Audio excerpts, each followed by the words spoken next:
ನಮಸ್ಕಾರ. ರಿವ್ಯೂ ಚಾನಲ್ಗೆ ಸ್ವಾಗತ. ನಾನು ಸೌಖ್ಯ ಗಾಂವ್ಕರ್.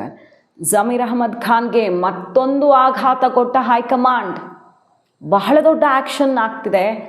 ಕೈಪಾಳ್ಯದಲ್ಲಿ ಪ್ರಾಥಮಿಕ ಸದಸ್ಯತ್ವಕ್ಕೆ ಕೊಡ್ತಾರೆ ಅಂದರೆ ಎಷ್ಟು ದೊಡ್ಡ ಸಾಕ್ಷಿ ಸಿಕ್ಕಿರೋದು.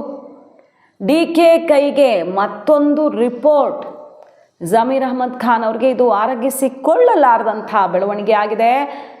JDS ಸೇರ್ತಾರ ಮತ್ತೆ ಜಮೀರ್ ಅಹಮದ್ ಖಾನ್. ಇದ್ದಕ್ಕಿದ್ದಂತೆ ಇಂಥದ್ದೊಂದು ಸುದ್ದಿ ಬಂದಿದೆ. ಯಾಕೆ ನೋಡ್ತಾ ಹೋಗೋಣ ಎಲ್ಲ ಬೆಳವಣಿಗೆಗಳನ್ನು. ಮಿಸ್ ಮಾಡಿದೆ ನಮ್ಮ ಚಾನಲ್ನ ಸಬ್ಸ್ಕ್ರೈಬ್ ಮಾಡಿ, ನಿಮ್ಮ ಅಭಿಪ್ರಾಯ ಕಮೆಂಟ್ ಮಾಡಿ ತಿಳಿಸಿ. ಎಸ್ ವೀಕ್ಷಕರೇ, ಯಾರೂ ಅಂದ್ಕೊಂಡಿರಲಿಲ್ಲ ಒಂದು ಬೈ ಎಲೆಕ್ಷನ್ನು ಕಾಂಗ್ರೆಸ್ನಲ್ಲಿ ಈ ರೀತಿ ಬಿರುಗಾಳಿಯನ್ನು ಎಬ್ಬಿಸತ್ತೆ ಅಂತ. ಮತ್ತು ಯಾರು ಊಹಿಸೋಕ್ಕೂ ಸಾಧ್ಯ ಇರಲಿಲ್ಲ ಜಮೀರ್ ಅಹಮದ್ ಖಾನ್ ವಿರುದ್ಧ ಎಲ್ಲ ಹೈಕಮಾಂಡ್ ಆ್ಯಕ್ಷನ್ ತಗೊಳುತ್ತೆ ಅಂತ.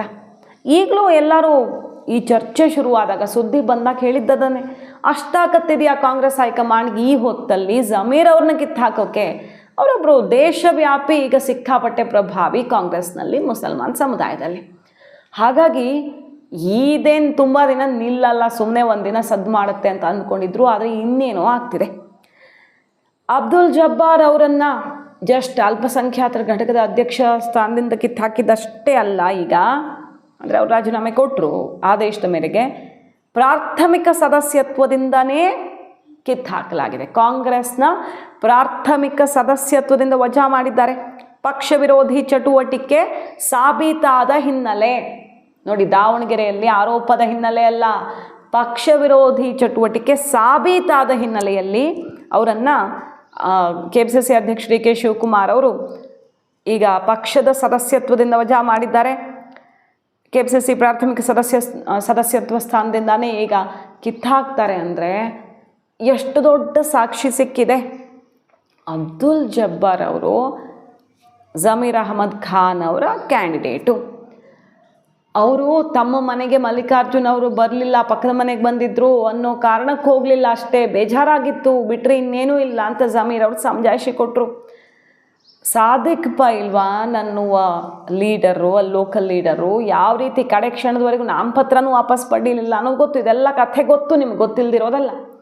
ಈಗ ಅಬ್ದುಲ್ ಜಬ್ಬಾರ್ ಅವರನ್ನು ಈ ರೀತಿ ಪಕ್ಷದಿಂದ ಹೊರ ಹಾಕ್ತಾರೆ ಅಂದರೆ ನಾಸೀರ್ ಅಹಮದ್ ಅವ್ರಿಗೂ ಆಘಾತ ಕೊಟ್ಟಿದೆ ಹೈಕಮಾಂಡ್. ರಾಜೀನಾಮೆ ಕೊಡಲಿಲ್ಲ ಅವರು ಕಡೆ ಕ್ಷಣದವರೆಗೂ. ಸಿದ್ದರಾಮಯ್ಯನವರು ಉಳಿಸ್ಕೊಳ್ಳೋಕೆ ನೋಡಿದ್ರು. ಅವರೇ ಏನು ಹೈಕಮಾಂಡ್ಗೆ ಸೈಡ್ ಹೊಡೆದು ಕೂತ್ಕೊಳ್ಳೋಕೆ ಸಾಧ್ಯನಾ? ರಾಜೀನಾಮೆ ಕೊಡಿ ಅಂದ ಮೇಲೂ ಕೊಡಲಿಲ್ಲ, ಕಿತ್ತು ಹಾಕ್ತು ಹೈಕಮಾಂಡ್. ಈ ರೀತಿ ಶಾಕ್ ಕೊಟ್ಟಿದೆ ಈಗ ಸಿದ್ದರಾಮಯ್ಯನವ್ರಿಗೆ, ಜಮೀರ್ ಅವ್ರಿಗೆ. ಈ ಹೊತ್ತಲ್ಲಿ ಬರ್ತಿರುವ ಬ್ರೇಕಿಂಗ್ ನ್ಯೂಸ್ ಏನಂದರೆ, ಇದು ಏನು ಖಚಿತ ಸುದ್ದಿ ಆಗೇ ಬಿಟ್ಟಿದೆ ಅಂತಲ್ಲ, ಇದ್ದಕ್ಕಿದ್ದಂತೆ ಬರ್ತಿದೆ ಪೊಲಿಟಿಕಲ್ ಸರ್ಕಲಲ್ಲಿ. ಇದಕ್ಕೆ ಜಮೀರ್ ಅವರು ರಿಯಾಕ್ಟು ಮಾಡಿದ್ದಾರೆ. ಕುಮಾರಸ್ವಾಮಿ ಅವ್ರ ಜೊತೆ ಮಾತಾಡಿದ್ದಾರಂತೆ ಜಮೀರ್ ಅವರು ಅನ್ನೋದೊಂದು ಸುದ್ದಿ ಓಡಾಡ್ತಿದೆ. ಅಂದರೆ ಪಕ್ಷದಿಂದ, ಕಾಂಗ್ರೆಸ್ನಿಂದ ಹೊರಗಡೆನೇ ಹಾಕಬಹುದು ಜಮೀರ್ ಅವರನ್ನು, ಇಲ್ಲ ಅವರನ್ನು ಸಂಪುಟದಿಂದ ವಜಾ ಮಾಡ್ಬೋದು. ಹೊರಗಡೆ ಹಾಕಬೇಕಂತಿಲ್ಲ ಜಮೀರ್ ಅವ್ರನ್ನ. ಸಂಪುಟದಿಂದ ವಜಾ ಮಾಡಿ ಈ ಸಚಿವ ಸ್ಥಾನ ಕಿತ್ತುಕೊಂಡ್ರು ಅವ್ರಿಗದು ತೀರಾ ಅವಮಾನ. ಒಬ್ಬರು ಬಿಗ್ ಲೀಡರ್ ಅಲ್ವಾ, ಅವ್ರಿಗೆ ಒಳ್ಳೆ ಪ್ರಭಾವ ಇದೆ, ನೋ ಡೌಟ್. ಸುಮಾರು ಕ್ಷೇತ್ರಗಳನ್ನು ಹೆಚ್ಚು ಕಡಿಮೆ ಮಾಡುವಷ್ಟು ತಾಕತ್ತಿರೋ ಲೀಡರು ತನ್ನನ್ನು ಸಚಿವ ಸಂಪುಟದಿಂದೆಲ್ಲ ಕಿತ್ತು ಹಾಕಿದ್ರೆ ಅಲ್ಲಿ ಉಳ್ಕೊಳ್ಳೋಕ್ಕಾಗತ್ತಾ? ಬೇರೆ ಆಪ್ಷನ್ಸ್ ನೋಡಿಕೊಂಡು ಪಕ್ಷಕ್ಕೆ ಪಾಠ ಕಲಿಸುವಂಥ ಸ್ಟೆಪ್ಪನ್ನೇ ತಗೊಳ್ತಾರೆ. ಯಾರೇ ಆಗಲಿ, ಅದು ಯಾವ ನಾಯಕನೇ ಆಗಿರಲಿ, ಸಿಡಿದೆದ್ದು ಬಿಡ್ತಾರೆ. ಜನಸಾಮಾನ್ಯರಲ್ಲೇ ನಡೆಯುತ್ತಲ್ವ ಇದು. ಯಾವುದೋ ಒಂದು ಕಂಪ್ನಿಲಿ ಅವಮಾನ ಆಯಿತು, ಇನ್ನೆಲ್ಲೋ ಆಯಿತು ಅಂದಾಗಲೇ ನಡೆಯುತ್ತಿದೆಲ್ಲ. ಈಗ ಜಮೀರ್ ಅವರ ವಿರುದ್ಧ ಆ್ಯಕ್ಷನ್ ಕಟ್ಟುನಿಟ್ಟಾಗಿ ಆಗೇ ಆಗತ್ತೆ ಅನ್ನೋದನ್ನು ಸಿದ್ದರಾಮಯ್ಯನವರೇ ಹೇಳಿದ್ದಾರೆ. ನಿನ್ನೆ ಸಂಜೆ 2ನೇ ಸಲ ಕರೆಸ್ಕೊಳ್ತಾರೆ. ಬೆಳಗ್ಗೆ ಒಂದು ಸಲ, ಸಂಜೆ ಒಂದು ಸಲ. ಏನಂತ? ದಾವಣಗೆರೆ ಅಪ್ಪಿತಪ್ಪಿ ಸೋತ್ರೆ, ಗೆದ್ದರೆ ಜಮೀರ್ ಅವ್ರ ವಿರುದ್ಧ ಆ್ಯಕ್ಷನ್ ಆಗತ್ತೆ. ಸ್ವಲ್ಪ ಪ್ರಮಾಣ ಕಡಿಮೆ ಇರ್ಬೋದು. ಸೋತ್ರಂತೂ ಅವ್ರನ್ನ ಸಂಪುಟದಿಂದ ತೆಗೆದು ಹಾಕಬೇಕಾಗತ್ತೆ ಅನ್ನೋ ನಿರ್ಧಾರಕ್ಕೆ ಹೈಕಮಾಂಡ್ ಬಂದಿದೆ ಅನ್ನೋ ಸುದ್ದಿ ಕೇಳಿ ಬರ್ತಿದೆ. ಅಷ್ಟರ ತನಕ ರಿಪೋರ್ಟ್ ಹೋಗಿದೆ ಅಂತ. ಹಾಗೇನಾದರೂ ಆದರೆ ಜಮೀರ್ ಅವ್ರ ಕಥೆ ಏನು? ಅದಕ್ಕೆ ಅವರು ಈಗ ಕುಮಾರಸ್ವಾಮಿ ಅವ್ರ ಜೊತೆ ಮಾತುಕತೆ ನಡೆಸಿದ್ದಾರಾ ಅನ್ನೋದೊಂದು ಸುದ್ದಿ, ಗಾಳಿ ಸುದ್ದಿನೇ ಇದು. ಈ ಕ್ಷಣಕ್ಕೆ ಜೋರಾಗಿ ಸದ್ದು ಮಾಡ್ತಿದೆ.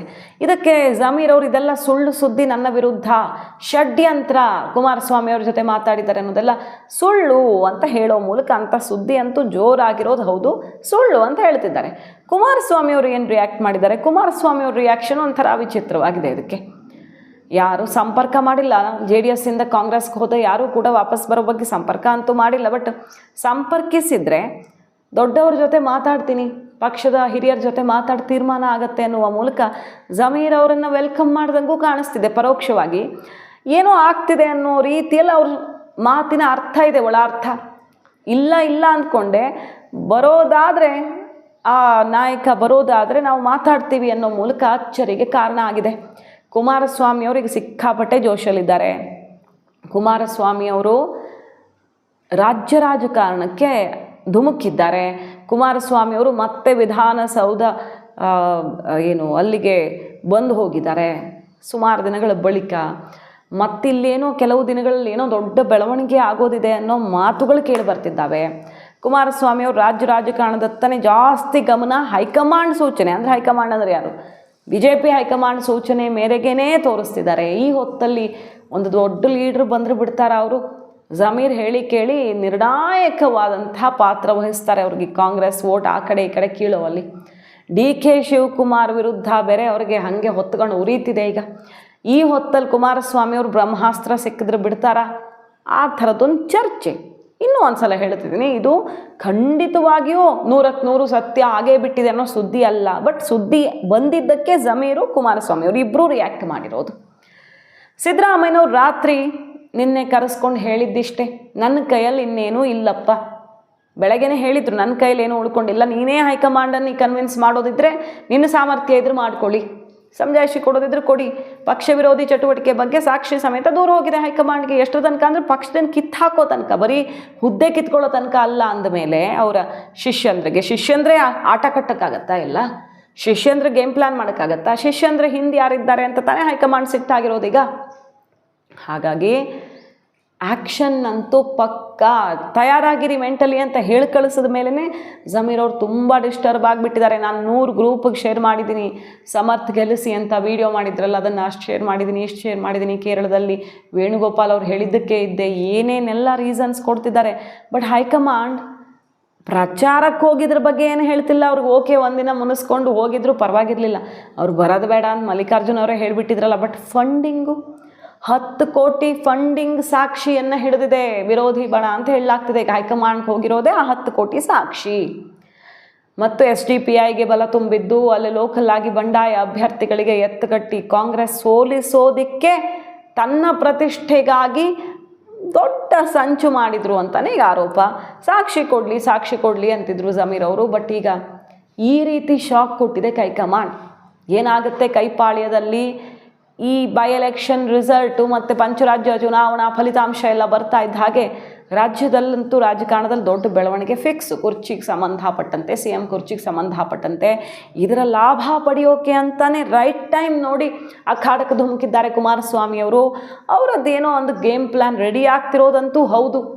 ಯಾವ ಟೀಮಿಂದ ಲಾಭ ಆಗ್ಬೋದು ನಮಗೆ, ಈ ಕಡೆಯಿಂದ ಬರ್ತಾರಾ ಆ ಕಡೆಯಿಂದ ಬರ್ತಾರಾ, ಸಿದ್ದು DK ಬಣಗಳಿಂದ ದೊಡ್ಡ ಲಾಭ ರೆಡಿ ಹಾಕ್ಕೊಂಡು ಕಾಯ್ತಿದ್ದಾರೆ ಕುಮಾರಸ್ವಾಮಿ ಅವರು. ಮಾಹಿತಿ ಇಷ್ಟ ಆಗಿದ್ರೆ ಮಿಸ್ ಮಾಡಿದ್ರೆ ನಮ್ಮ ಚಾನಲ್ನ ಸಬ್ಸ್ಕ್ರೈಬ್ ಮಾಡಿ. ನಿಮ್ಮ ಅಭಿಪ್ರಾಯ ಕಮೆಂಟ್ ಮಾಡಿ ತಿಳಿಸಿ. Thank you.